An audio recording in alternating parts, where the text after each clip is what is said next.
تو ایسے سوالات کرنے والے لوگوں کو میں یہ جواب دینا چاہتا ہوں کہ مسلمان کا یہ جذبہ ہوتا ہے، مسلمان کا یہ عقیدہ ہوتا ہے کہ اگر اس کا ملک اس کی جان کی قربانی مانگے گا تو مسلمان اپنی جان کی قربانی دینے کے لیے تیار ہے۔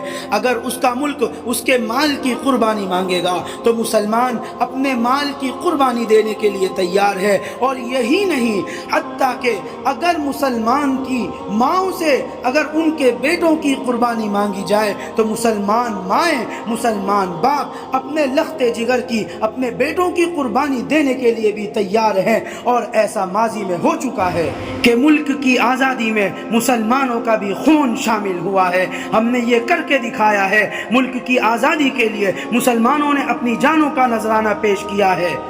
جب گلستاں کو خوں کی ضرورت پڑی، سب سے پہلے ہی گردن ہماری کٹی، پھر بھی کہتے ہیں یہ ہم سے اہل چمن، یہ چمن ہے ہمارا تمہارا نہیں۔